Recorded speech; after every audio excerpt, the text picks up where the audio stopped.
E junto com essa tentativa de escravização dos indígenas, houve um problema também muito sério, que inclusive está sendo discutido agora em relação ao Covid-19. Vocês têm acompanhado isso na mídia, até acho que ontem ou anteontem, isso foi falado na televisão, que é a preocupação da contaminação dos indígenas pela Covid.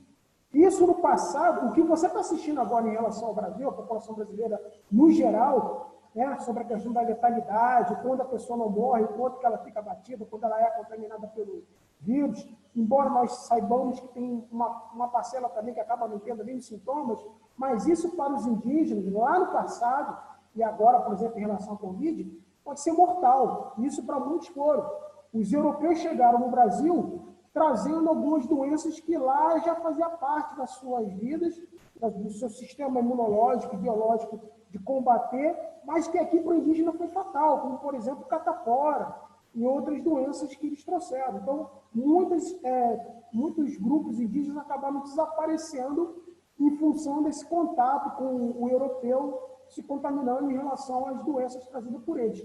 Fora esse processo que eu estou falando da tentativa dos europeus de escravização dos indígenas. Então, isso também foi um problema muito sério. Então, a população ela foi sendo meio que empurrada, vamos colocar dessa forma. A ocupação do Brasil ela começa pelo Nordeste, começa lá pelo estado de Pernambuco, Ceará, começa por lá, Bahia, começa pelo Nordeste, e vem descendo pelo litoral, pela região Sudeste, depois mais adiante a região Sul, entra pela região Norte, ali pela foz do Rio Amazonas. Então, essa ocupação que ela foi acontecendo de forma gradativa, ela foi empurrando esses grupos indígenas para o interior do país. Você ainda tem reservas indígenas em várias áreas do Brasil, não necessariamente na região Norte, mas a maior concentração está na região Norte. Mas em outras regiões do país você também vai encontrar, só que agora num número muito menor. E como eu volto a frisar, já foram mais de 5 milhões de indígenas, onde você tem aproximadamente 890 mil, 900, não chega a 1 milhão de indígenas. Alunos, bom dia, desculpa interromper, vocês comentaram que não receberam horário. Não foi esse horário aqui que vocês receberam? Não foi esse? Foi esse que eu recebi, pelo menos. Então, foi esse aí, bicho. Bastião daria aula para vocês 9 horas, confere? Confere. Então, como é que tem aluno dizendo que tem alguma coisa errada no horário, se o horário é esse? O aluno que comentou que estava aqui na aula errada, ele não é do 2º ano, ele é do 3º ano. Ok, então, obrigada, Flávia. Muito obrigada, tá? Ok, é só justificando para vocês. Obrigada. Vou deixar doidos. A Violeta ali. Obrigado aí, gente. Desculpa aí que eu também estou... A Viviane que está me dando socorro aqui. Estou um pouquinho enrolado, mas a boa vontade em querer trabalhar com vocês, essa oportunidade de fazer essa live, não tem igual. Estou adorando fazer isso. Até passei um pouquinho da hora do 3º ano, porque eu me empolgo e vou falando. Aí, assim, na página 6 ainda, depois você dá uma olhada, não precisa ser agora, eu só vou comentar. Você tem um gráfico, esse é chamado gráfico de pizza, é o nome desse tipo de gráfico, que ele mostra aí a participação das categorias étnico-raciais brasileiras até 2010. Então, ele diz aí a presença de percentual de brancos, de pardos, só chamando a atenção, pardos podem ser os cafusos, que é mistura do branco com o indígena, pode ser o mameluco, que é a mistura do branco, do negro com o indígena, e pode ser também o chamado mulato, né? Que é o branco com o negro. Então, seria a população parda, também chamada de população mestiça. Ela está num grande número aqui, porque, como vocês bem sabem, desde a entrada dos europeus no nosso território, o que nós tivemos foi essa miscigenação, essa mistura de raças. Então, por isso que a gente fala que o Brasil é um país multiétnico, né? Multicultural, tem essa relação da chegada de vários povos e a miscigenação entre eles. Na página 7, então, ela fala sobre a entrada dos europeus. A entrada dos europeus no Brasil, ela tem 2 pontos que eu acho bem interessantes de comentar. E quem chega primeiro no território brasileiro, que chega na América, né, principalmente na região norte, no primeiro momento, foram os espanhóis, mas os portugueses é que dominaram o território. Então, os portugueses é que dominam o território, mas no primeiro momento, quem bota o pezinho no território brasileiro, que hoje é território brasileiro, no primeiro momento foram os espanhóis. Mas os portugueses é que dominaram todo o terreno, e esses são os primeiros brancos, né, que chegam no nosso país, e eles vêm com a preocupação, vocês já viram isso em algum momento, eu só vou reforçar, que o Brasil, com toda a América Latina, é uma colônia de exploração. Então, o objetivo dos portugueses era vir para o Brasil. Tem uma foto também bem interessante, você pode olhar aí, ainda na página 7, que é a foto de Paraty. Então, as cidades elas são fundadas no litoral, com o objetivo de... eu já falo isso normalmente para o terceiro ano. Lá no terceiro ano, quando a gente trabalha formação do território brasileiro, a gente fala sobre isso. Mas nada me impede de comentar para o segundo ano também, que é legal. Vocês chegam no terceiro sabendo isso. Essas cidades litorâneas fundadas pelos portugueses, em princípio chamada até de feitorias, tinham como principal objetivo a marcação do território por parte dos portugueses, para que aquilo ali definitivamente fosse colocado como território de Portugal. Também um ponto de escoamento para o extrativismo que era realizado nesse primeiro momento da colonização. Extração do pau-brasil, por exemplo. Então, a ideia era essa. Os portugueses que chegaram aqui com o intuito de levar os recursos naturais para a Europa, o máximo que pudesse, e voltar para a Europa. Muitos que, inclusive, não traziam nem família. Porque a ideia era vir para cá, fazer riqueza e voltar para a Europa. Só que o tempo foi passando e esse território de exploração não deixou de ser de exploração, mas ele passou a ter um caráter de ocupação permanente. Então, essa é a primeira entrada do homem branco no Brasil por parte dos europeus esses vindo de Portugal. Nessa apostila, ela vai abordar a chegada de outros povos europeus. Eu vou comentar um pouquinho sobre a entrada deles também e para onde eles foram ocupados dentro do nosso território. Tá? Na página 8 e página 9, ainda fala um pouquinho, já comecei falando, mas ainda fala um pouco mais sobre os povos indígenas.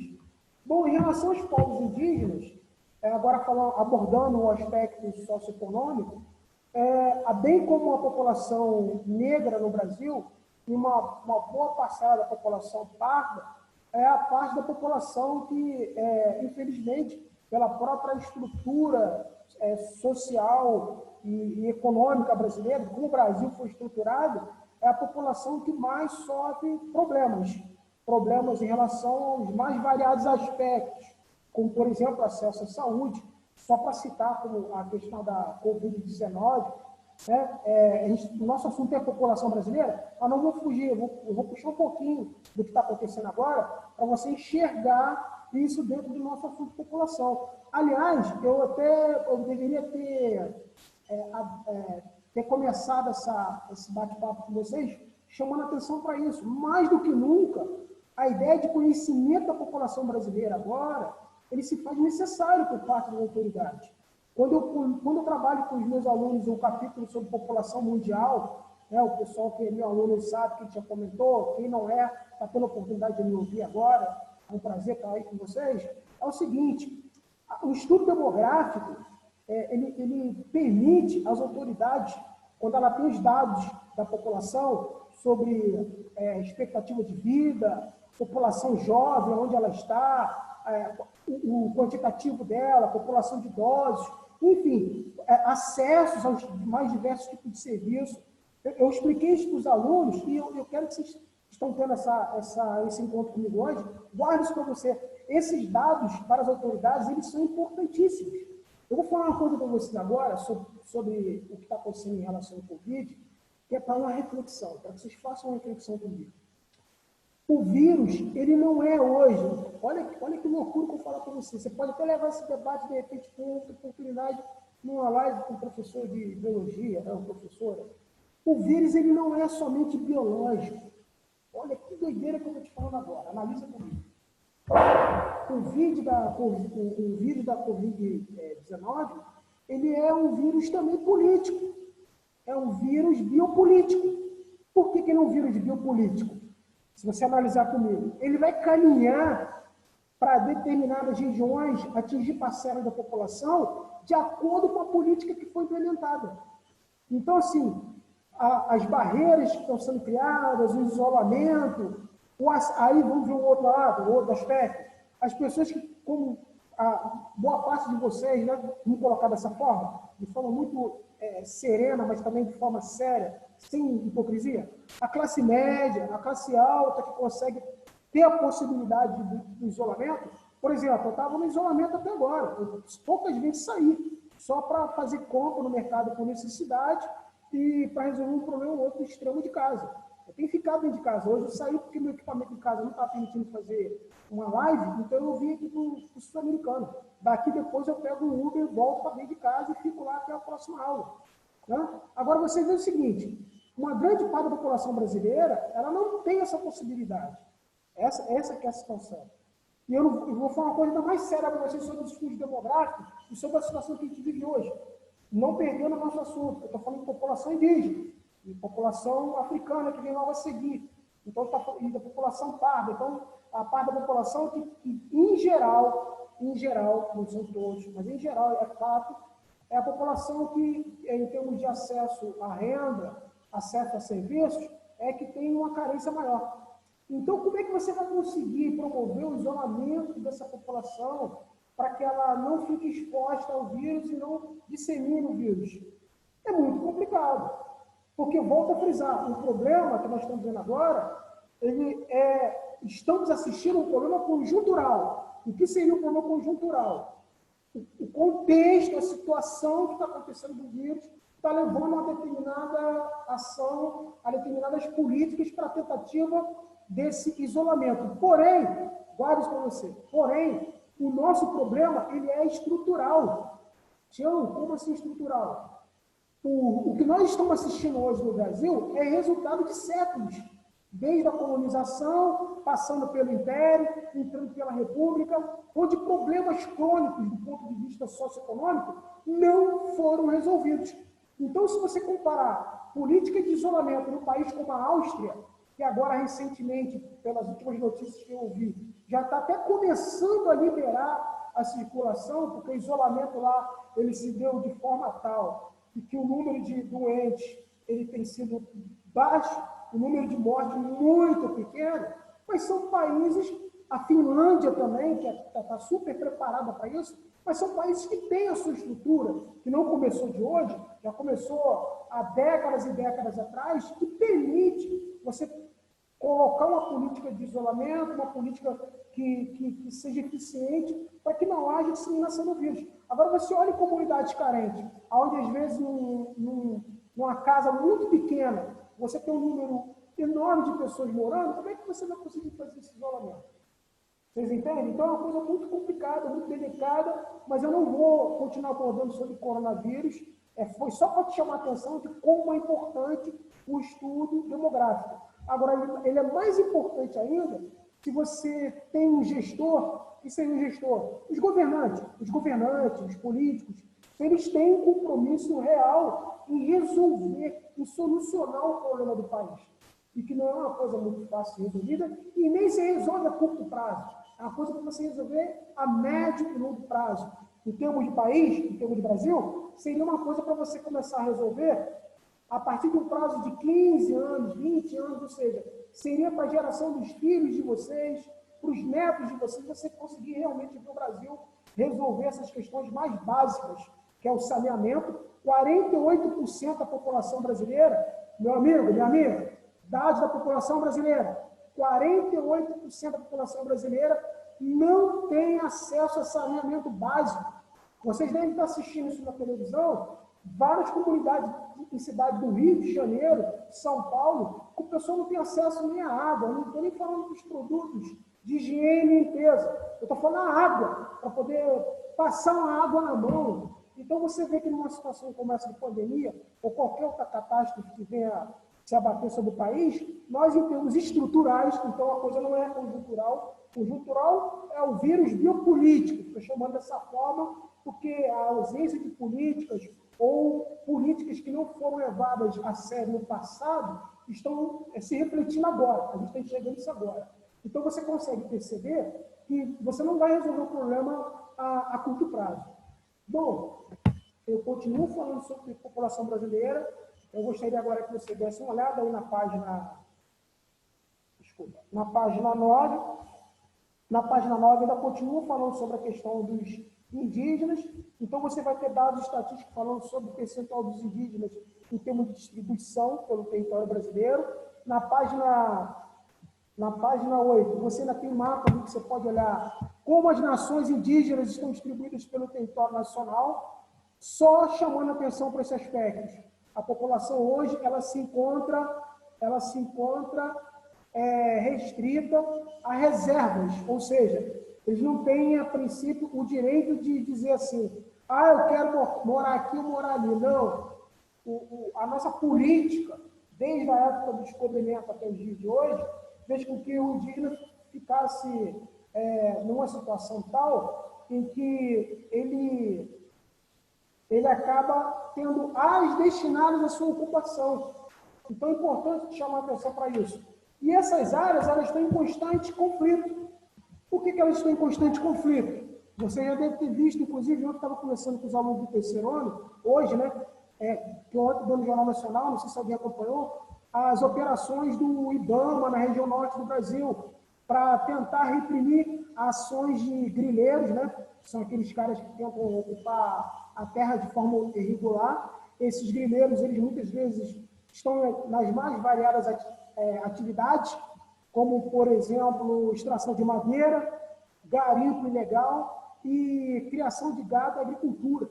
Então, e isso em terras que já são consideradas agora terras de reservas indígenas, ou seja, é o que ficou para os indígenas como sendo seu território. Eles não têm mais escolher onde pode morar, onde querem desenvolver a sua atividade. Embora, originariamente, como eu já falei, eram os donos, né? Os donos da terra. Então, quando os europeus chegaram, aqui os encontraram, mas hoje em dia são olhados até como protegidos. O que seria protegidos? Coloca como cidadão de segundo plano. Não, os indígenas é como a floresta, tem que ser preservado. Não, cara, são cidadãos e que merecem todo o respeito e ser tratados de forma igualitária, não só nos seus deveres, mas nos seus direitos também. Mas, infelizmente, não é assim que é olhado. Na página 11, tá? Então, agora eu vou fazer um comentário sobre a página 11 e página 12. Página 11 e página 12 fala sobre a população negra. Então, em relação à população negra, vocês sabem, já viram isso em algum momento, não ouviram falar, eu vou reforçar, porque normalmente em história, essa parte da população, muitas vezes, ela cruza com história. Então, você já viu em algum momento em história sobre a entrada da mão de obra negra no Brasil, e ela começa pelo Nordeste, nas plantações de cana-de-açúcar. Então, ali começa a entrada da mão de obra escrava, uma vez que a Igreja Católica, num determinado momento, vocês me perdoem que por ser de geografia, eu não gravo muitas datas. Os acontecimentos, sim, mas as datas não necessariamente. Professor. Opa! Então, o que acontece? Você teve a entrada dos africanos trazido pelos europeus do continente africano, porque a Igreja Católica ela proibiu a utilização do trabalho escravo indígena. Então, ela coloca os indígenas ali como protegidos de Deus e tudo mais, mas a mão de obra escrava negra ela foi liberada, né? Então, utilizaram sem nenhum problema. Alguns falam, do ponto de vista histórico, sobre o trabalho escravo, que ele já acontecia no próprio continente africano, muitas vezes, a relação de inúmeros grupos étnicos em conflitos, em guerras, um grupo étnico que vencia escravizava o outro, e aí também teve uma relação com a chegada dos portugueses uma relação econômica, né, de troca de produtos produzidos na Europa por essa mão de obra escrava, dos grupos que eram aprisionados por parte dos africanos no interior do continente e trazidos para o litoral ali da costa da Guiné, do Congo, e trazidos para o Brasil para trabalhar na lavoura de cana-de-açúcar. Então, tem uma relação histórica que ela vem a partir desse momento, quando o Nordeste ele é ocupado pelos europeus para a produção da cana-de-açúcar. Você tem um mapa interessante aí na página 11, você pode dar uma olhadinha nele, por favor? Você pode dar uma olhadinha nesse mapa, se não for agora, você olha depois. Quem está sem a apostila por algum motivo, não há problema. Essa aula, inclusive, depois ela vai ser gravada, vai ser disponibilizada novamente, você vai assistir, vai ouvir meus comentários e vai ver as páginas que eu estou indicando para você fazer as observações que eu acho interessante. Você tem um mapa aí que ele mostra as terras quilombolas. Em primeiro lugar, eu gostaria de chamar a atenção sobre a relação dos quilombos. Os quilombos foram os territórios aí tidos como foco de resistência à escravização europeia. Então, os escravos que conseguiam fugir para a região do interior, para fora das áreas coloniais, das áreas ali de ocupação permanente, eles fundavam esses quilombos. Isso, historicamente, passou a ser garantido por lei, essa terra dos quilombolas. Então, eles ganharam o direito à terra. Mas você, quando olhar esse mapa na região, esse mapa dos territórios quilombolas, na página 11, você vai ver que a maior parte dos quilombos que foram reconhecidos e legalizados, as terras, eles estão na região norte do Brasil. Então, você vê que ali você tem territórios que já são legalizados, são ocupados, não podem ser invadidos por qualquer outro grupo que seja do ponto de vista legal. E outras áreas pelo Brasil onde estão tendo estão fazendo ali o processo de legalização dessas terras, para que esses quilombolas possam ter posse definitiva da terra. Deixa eu falar uma coisa para vocês sobre a parte econômica, não perdendo de vista. Estamos falando de população brasileira, para quem está chegando agora, meus amigos e minhas amigas, estamos no capítulo 15, tá? Eu estou fazendo um apanhado geral da apostila. O que nós temos aqui no Brasil é que, com o fim da escravatura, a primeira coisa que eu quero chamar a atenção do ponto de vista histórico, então isso se aplica, olha só, vou falar para você, isso se aplica principalmente para a população negra, população parda e os indígenas, de certa forma, também. Eles não foram escravizados, mas eles não foram, quer dizer, uma parte da história, né? Eles foram no início, mas depois não houve mais escravização. Mas eles ficaram de fora, vou colocar dessa forma, não que eles tenham que ser integrados à sociedade, mas eu diria para você que pelo menos os serviços básicos que toda a sociedade tem acesso, principalmente os serviços de saúde, vou colocar dessa forma, saúde, a integração à educação, acesso à educação de qualidade para que aqueles que desejam se integrar ao restante da sociedade possam ter oportunidade também. Então, a população negra, a população parda, os negros que foram libertados no final do século XIX, olha só, é dramático. Existe um youtuber, eu vou dar o nome aqui, eu acho que já ter comentado isso em outros vídeos, mas se eu não comentei, fala agora, você pode procurar, que tem uns vídeos muito legal. É um historiador lá do Rio Grande do Sul, muito bom. Anota para você, ou então preste atenção para você ver depois, chamado Eduardo Bueno. Eduardo Bueno, ele tem uma série de vídeos de história, então ele é um historiador. Eu gosto muito de história, sobre geografia, mas eu gosto de ver história porque ela é muitas vezes referência para o que eu trabalho em geografia. Ele fala sobre a condição dos escravos logo após a libertação. Então, só para você ter uma ideia, a coisa é simples e direta, tá? A grande parte da população escrava, ela foi libertada de um dia para o outro, e milhares de escravos, só para você ter uma ideia que coisa absurda que eu vou te falar agora, milhares de escravos em várias regiões do Brasil, eles foram libertados, colocados para fora da terra dos seus senhores, dos fazendeiros, e muitos deles não tiveram nem direito de levar roupa. Só para você ter ideia do que eu estou falando, da exclusão. Então, assim, você está libertado? Não é problema não, mas agora se vira. E outros tantos milhares se viram na condição de não sair das fazendas. Ou seja, continuar, mesmo libertado, mas sem receber salário, sem receber condições dignas para a sua vida, ele trabalhar em troco de comida, a troco de roupa, e de um teto para ficar. Então, se você consegue entender isso que eu estou falando, o fim da escravatura não se